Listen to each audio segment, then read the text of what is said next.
Good evening, and welcome to Restored Lore, your home for old, odd, and obscure stories. Tonight we visit the American West with Professor Jovanny's Funeral by Edward Irenaeus Stevenson. This story was originally published in The Manhattan, but I have it here from Short Stories magazine, published in 1891. Aside from having a great plot and construction, this story is wonderfully written, with long run-on sentences with snide commentary and clauses right in the middle. I will endeavor to read even more slowly than usual in order to make it possible to catch all these little asides, but you may also want to slow down your audio player a bit in case I fail. Now, let's open our imaginations and begin.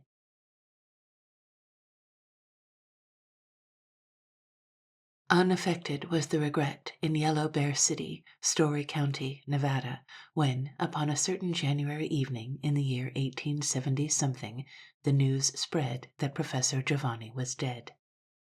Professor Jovanny had been a long time, as time runs in communities like Yellow Bear City, piano player in ordinary to the Cosmopolitan Hotel and Dancing Pavilion, Ladies Free.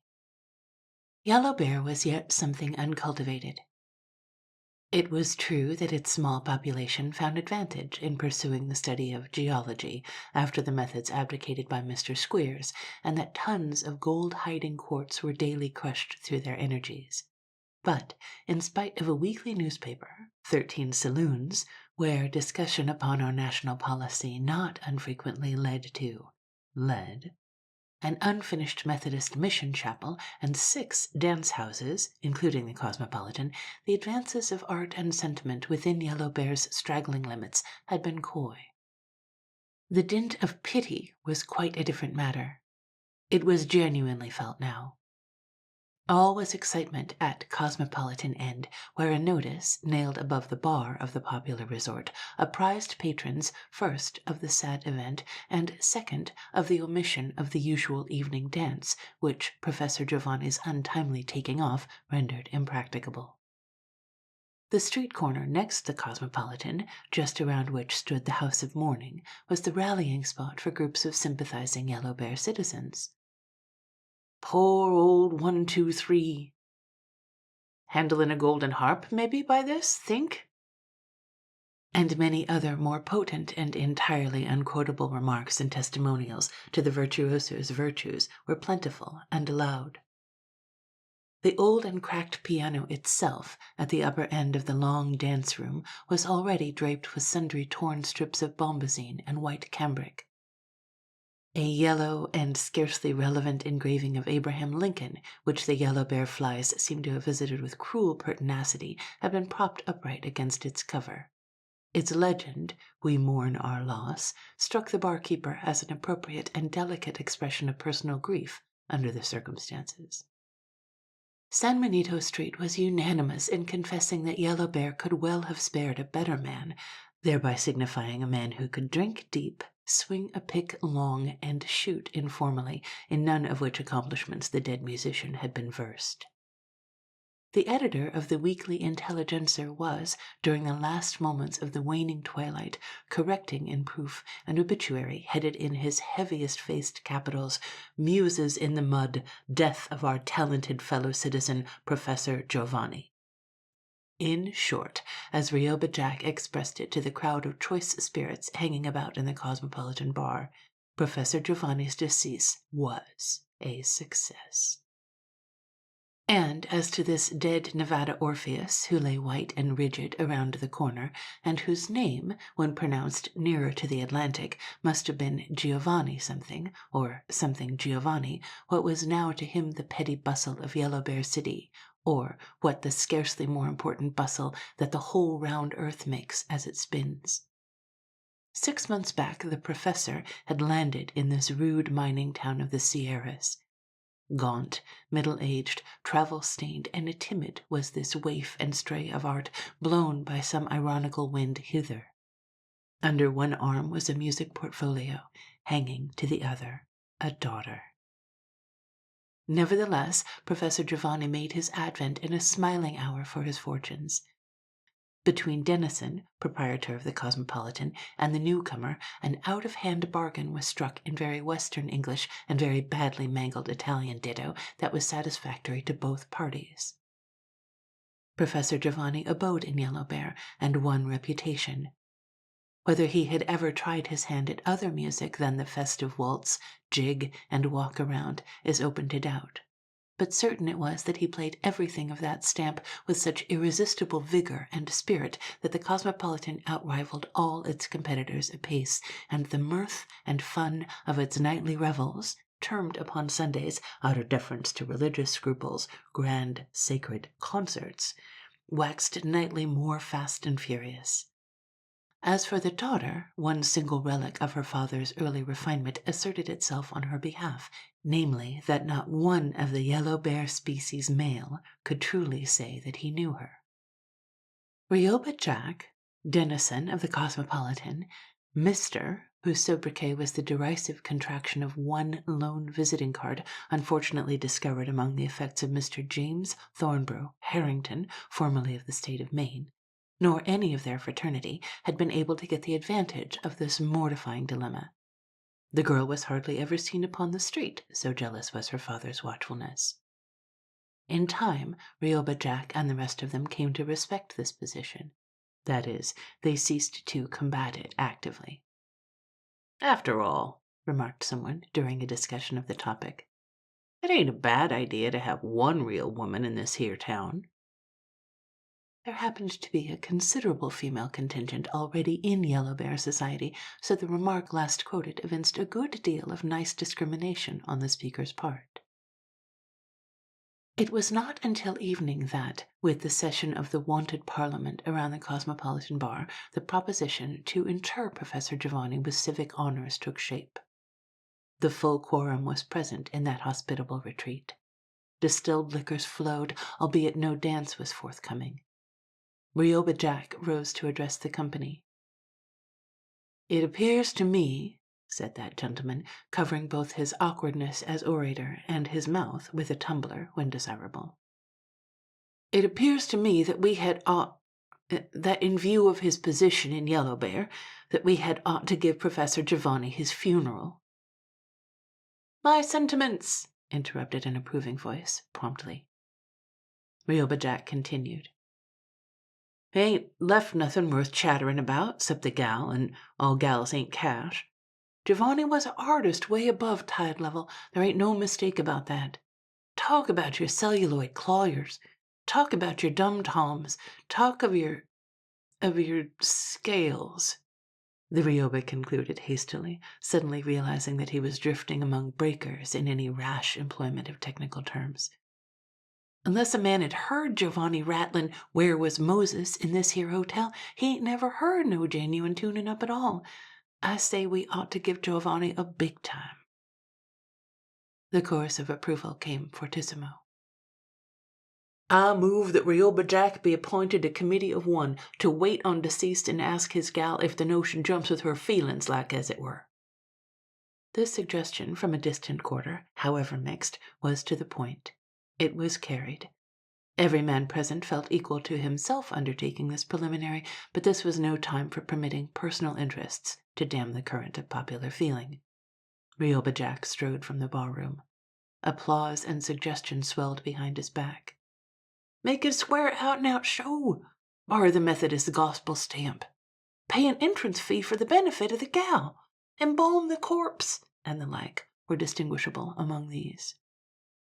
High over all the tumult broke the stentorian voice of Denison of the Cosmopolitan, commanding order and enforcing the same by the handle of his knife applied vigorously to a tumbler. Finally, some settled plan of action crystallized.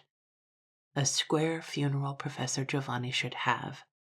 His body should lay in state for the whole of the ensuing day on the piano in the adjoining dance-room, that piano which had so often been shaken to its center beneath the defunct's nimble fingers.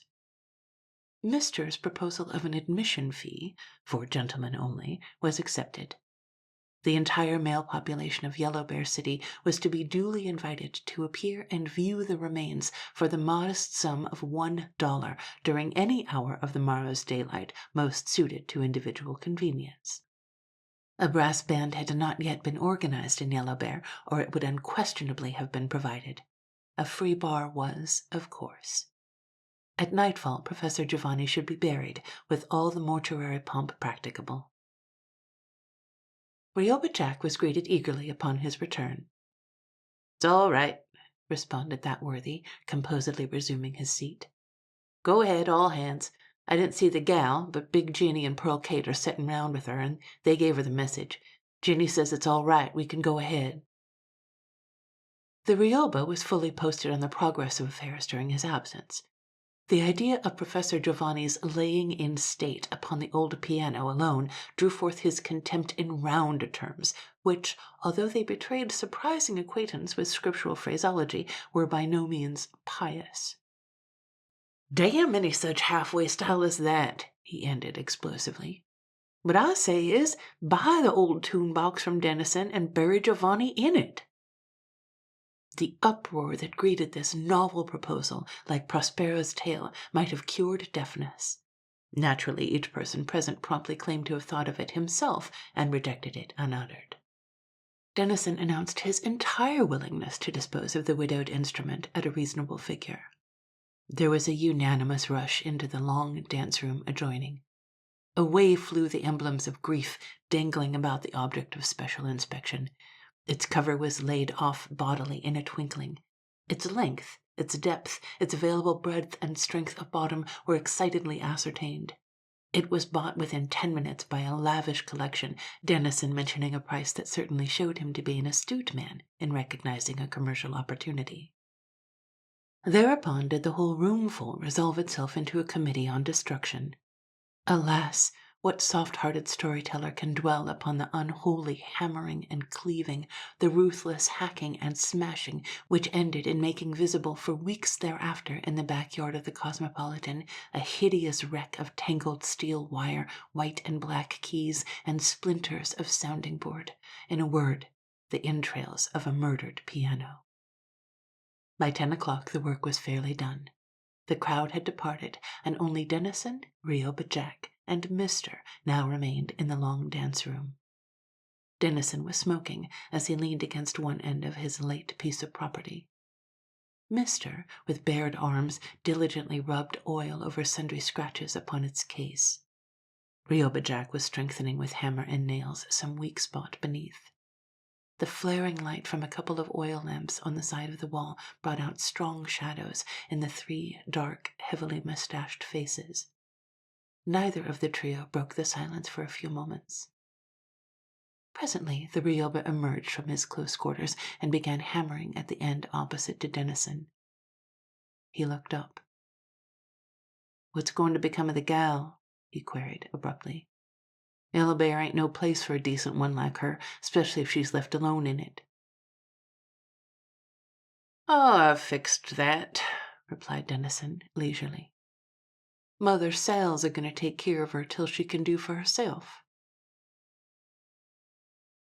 The Ryoba dropped his lathe nail and stopped pounding.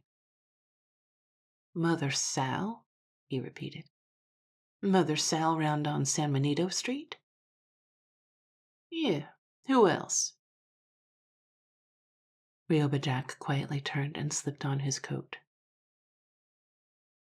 "Dennison," he said, with an unwanted accent of expostulation lurking in his voice, "don't do this thing.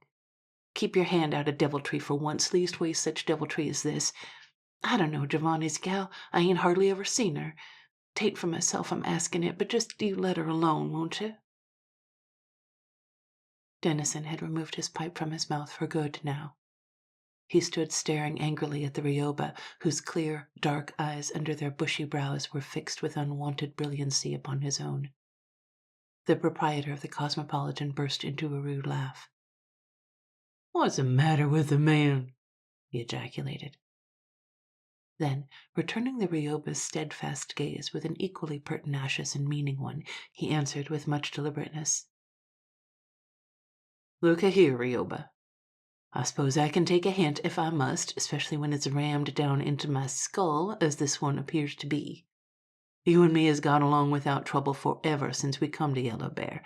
I should be sorry, very sorry to be obliged to have any unpleasantness between us now.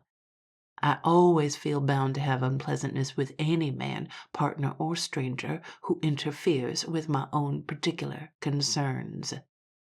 Do you take?" The Ryoba made no direct reply. He stood with his eyes bent upon the floor abstractedly. Nevertheless, he took. "Good night, Dennison. Good night, mister," he suddenly said, and, turning abruptly upon his heel, he quitted the Cosmopolitan without another syllable. The gray Nevada dawn was beginning to filter between the sharp Sierra peaks. Yellow Bear looked like a sketch in India ink on gray paper. Around the corner of the Cosmopolitan came a little procession, not irreverently conveying upon a shutter something over which a sheet had been loosely spread. The air was raw and cold. "Careful, that's it. Steady now," cautioned Dennison in a low voice as they mounted the Cosmopolitan doorstep. Mr. Ryoba Jack, Big Jenny, and Pearl Kate set down their burden at the upper end of the dance room. "Come, gals, fly round," exhorted Dennison. "There's all the bar to be set up across there. Them windows got to be darkened up. There ain't no time to waste. Mister and me'll tend to our share of the performance." "I say, Jenny," questioned the Ryoba, sotto voce to that Paphium nymph a moment later, when Dennison and Mister were engaged at a distance. "You left her asleep?" There had, by the way, been no allusion from either party concerned as to the embryo unpleasantness of the preceding night, again to Mister's secret regret. "Sound, Jack, just like she was dead drunk," responded Big Jenny cheerfully, pounding away with her hammer at the window sash. Her interrogator frowned. The answer somehow gritted against his dormant sense of the fitting. Big Jenny drove another tack and began to whistle. A little later, a magnificent eastern flare of pink and gold fell through the one window yet undarkened, upon the face of Professor Jovanny, peacefully upturned from his last pillow, a roll of his own thumbed dance music wrapped about with a white bar napkin. A moth-eaten knitted lap robe was thrown across his feet. Dressed in his one threadbare black suit, a pile of his own music beneath the forlorn gray head, truly here went one to the grave with all that he possessed, except a daughter. Dennison, the Ryoba, Mister, and the women stood for a moment motionless beside the body, their tasks completed. "A becoming casket altogether," exclaimed the proprietor of the Cosmopolitan, eyeing it critically. "There's something wantin' all the same," quoth Mister, after the continued pause had grown oppressive. "Wantin'?" retorted Dennison. "I'd like to know what it is. Look at them there flags over the windows. Look at that there bar where all a man's got to do is walk up after he's paid his dollar and help himself, or let Pearl and Jenny here help him. Look at this here coffin, solid rosewood, round corners, carved legs, and a graffe treble," he went on with a grin at his own wit. "Come now, mister, what more could Jovanny or anybody else want?" But Mister was paying no attention to this sally or the mirth it had provoked. "Flowers. Flowers and fruit, fruit and flowers," he was muttering to himself, apparently confounding a conventional Eastern attention from the friends of an afflicted family with the catalogue of some Maine county fair. "Must come to the same thing, of course," he exclaimed conclusively, striding away from the de facto coffin and his companions. He disappeared within the barroom. "I made free with them new stores of yourn, Dennison," he called out presently, staggering down the room toward the expectant party, weighted with an awkward load, 2 stems of bananas and 4 spiky pineapples. "Won't hurt their sellin'," he apologized, as with a dexterous balancing and tying he disposed of the first 2 named decorations upright, one upon either side of poor Professor Jovanny's perpendicular feet, vegetable obelisks. A pineapple stood upon each one of the round corners. Dennison and the rest were hearty in commendation of their friend's thoughtfulness and taste. "That just fixes her off too slick," exclaimed Big Jenny in high delight. The sun mounted, the barkeeper appeared in the adjoining room.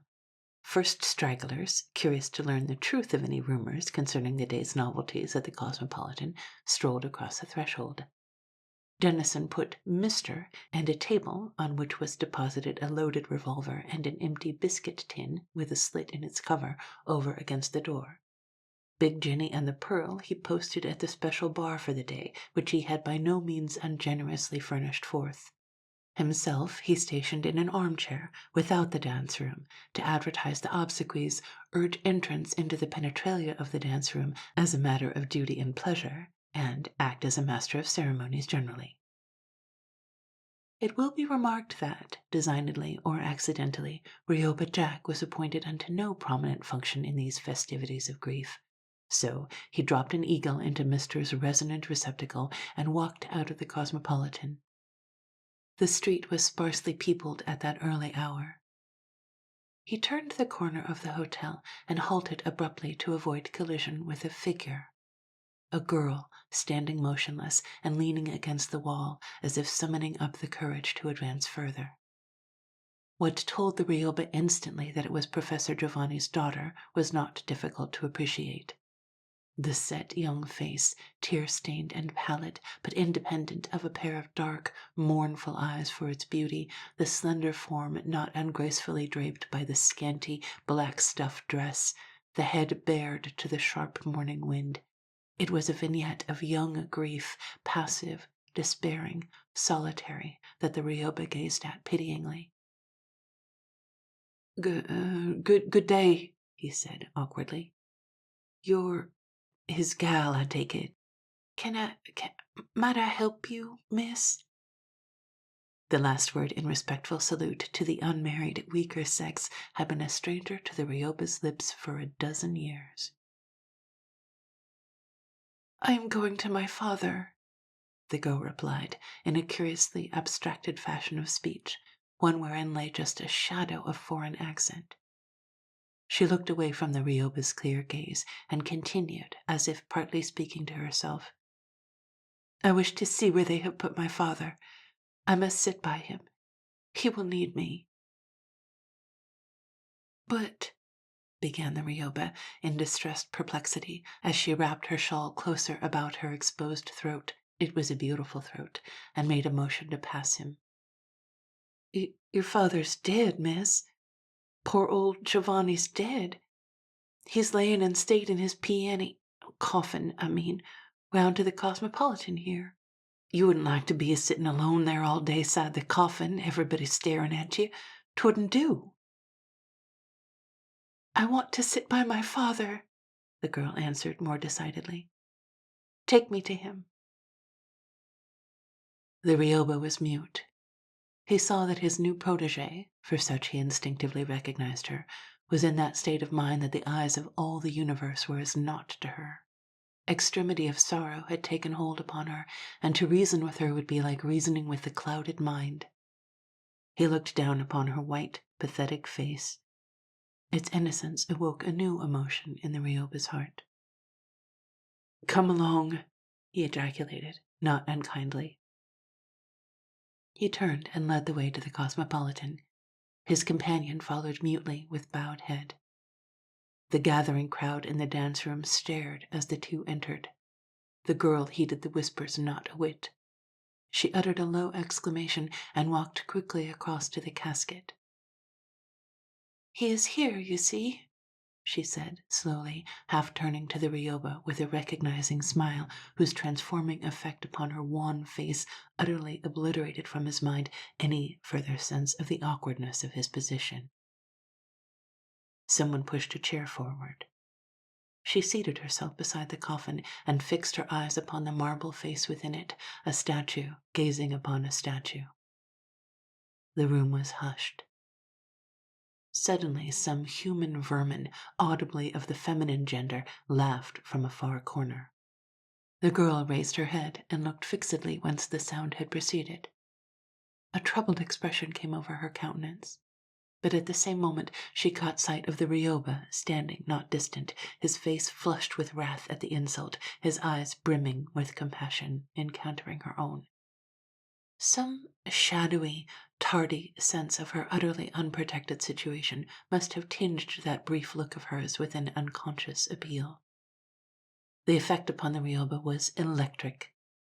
Leisurely drawing his pistol from his belt, the stalwart cavalier of the Sierras, whose education in chivalry had been intuitive, stepped quietly toward the coffin of Professor Jovanny, against the edge of which that loneliest of mourners had rested her forehead. The Ryoba laid his hand gently upon her shoulder and drew himself up.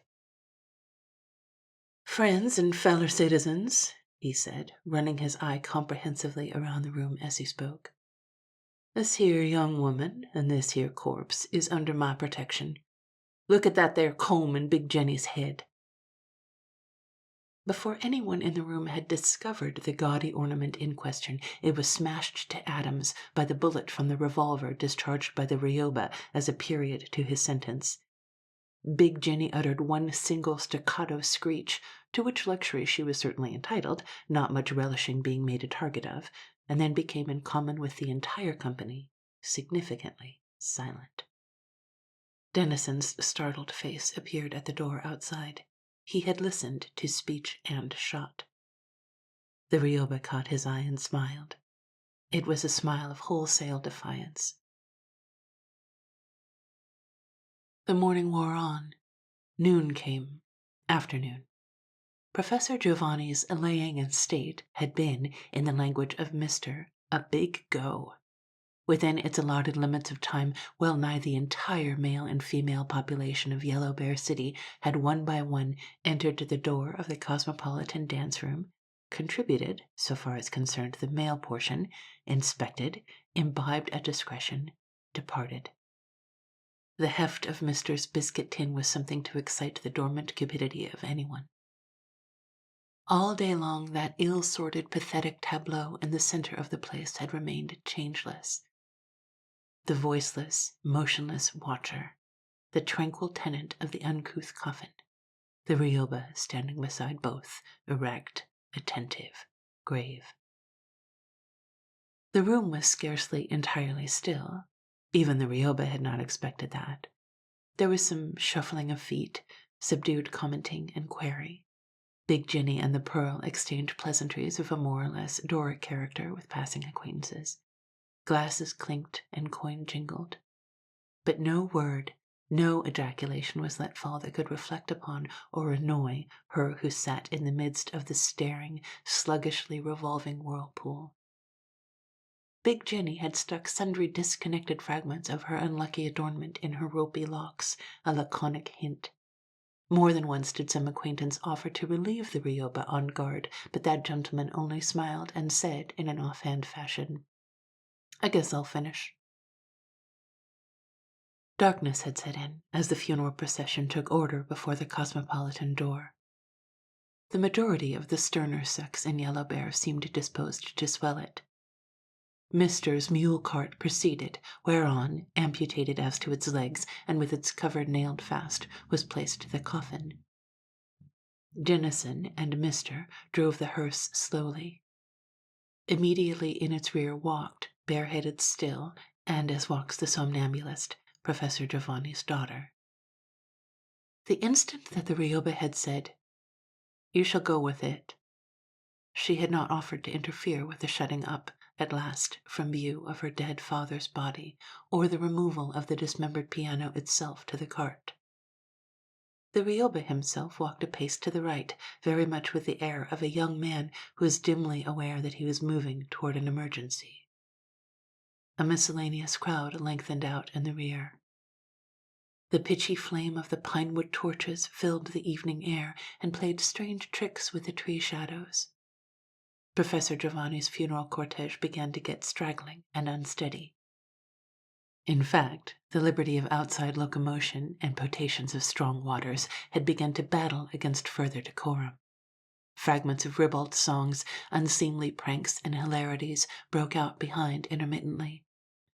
At one stage of the progress, a good part of the procession seceded to witness and assist at the settlement of a melancholy dispute for precedence between two of Yellow Bear's foremost citizens, as their obituaries the next Intelligencer recorded. Nevertheless, the cavernous hole dug for the reception of poor Professor Jovanny, or rather for his bulky sarcophagus, yawned at last down a little declivity under a clump of firs. "Digger big enough for a hoss," had been Dennison's prudential injunction to the committee of grave diggers. In their zeal, they had excavated a pit that was fearful. The crowd gathered about, holding up the torches. Dennison and Mr. superintended carefully the lowering of the coffin, a feat accomplished not without difficulty. Yellow Bear was, by this time, too weary of affliction, and, it is only veracious to add, too inebriated to think of carrying out any of the quasi-religious or municipal ceremonies discussed. The first shovels of clay were discharged into the black depth. Then, all at once, with this most merciless of earthly sounds suddenly breaking the stillness, the desolate mourner's soul awoke from its long lethargy to active grief. The girl uttered an exceedingly bitter cry. "My father! Oh God, my father!" came from her white lips again and again, interrupted by a tempest of sobs and tears under which she bowed, crouching down upon the earth in an agony of loss and loneliness. The Ryoba stood with his head bent suspiciously near to her side. Dennison stood opposite. The crowd had dispersed before the work of filling in was ended. The girl would not be moved until all was over. Ryoba Jack did not shift from his own station. At last, however, the shovels were thrown aside, and the few men left beside the Ryoba and Dennison began relieving each other of the torches or collecting the tools. "Come, Miguel," said the Ryoba, with unconscious but wondrous tenderness. The sound of his voice seemed to give the kneeling one strength. She nodded her bowed head, checked her sobs piteously, and presently rose. Still keeping her wet eyes averted from the flaring lights, she half turned toward him and put out her hand. The Ryoba took it as if it had been an angel's. Suddenly, Dennison, who had been the most attentive of spectators, approached. The Ryoba looked and discerned at his back, holding a torch, the swart, greasy face of Mother Sal, whom the other man had selected as consignee of the orphan. "Look here, Ryoba," exclaimed the proprietor of the Cosmopolitan, abruptly, and standing squarely a couple of yards in front of him. "Strikes me as it's about time now for you and me to turn over Jovanny's gal here to one of her own sect. She needs a mother's care now, a mother's, not a father's, except her own, nor yet a brother's." The Ryoba quite understood the situation. He changed his position, looked Dennison squarely in the eye, and with great coolness drew the young girl's arm through his own. He had settled upon this course of action while walking with the procession. He balked not.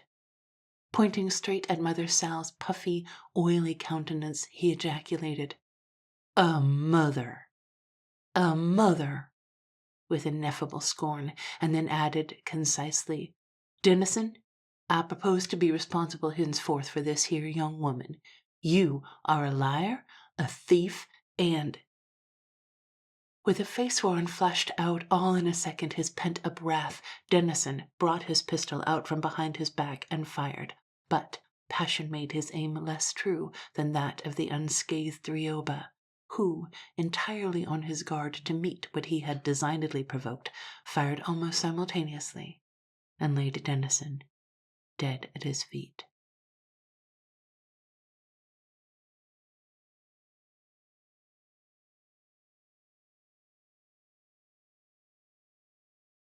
We've only had one other, American-style Western story on the channel so far, also from Short Stories magazine, and also with this similar abrupt ending and no denouement.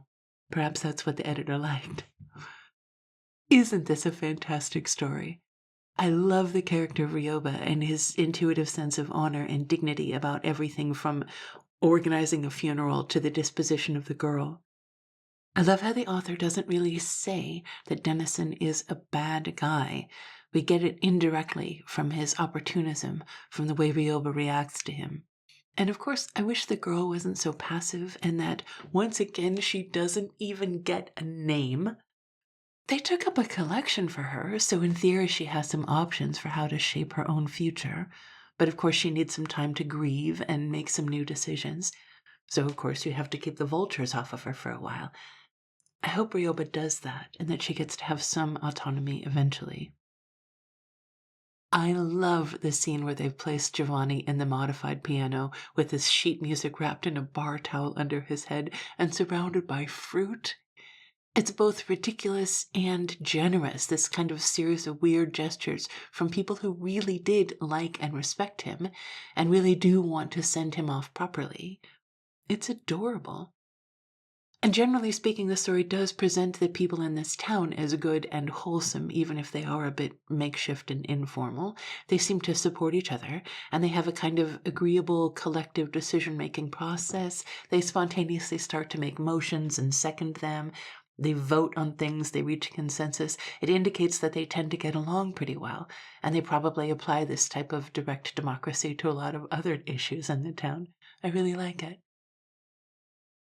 Our author tonight, Edward Irenaeus Prime-Stevenson, is a really interesting character. He was born in New Jersey in 1858. He studied law and he passed the bar exam, but he never practiced. Instead, he moved to New York and he became a writer and a reviewer and a cultural critic for The Independent and for Harper's Weekly. He reviewed and criticized music, especially opera, drama, and literature. He also wrote short stories and a couple of novels, I think, during this time.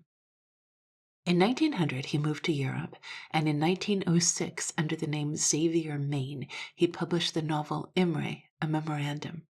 This is one of the very first works by an American author in which the lead characters engage in a homosexual romance.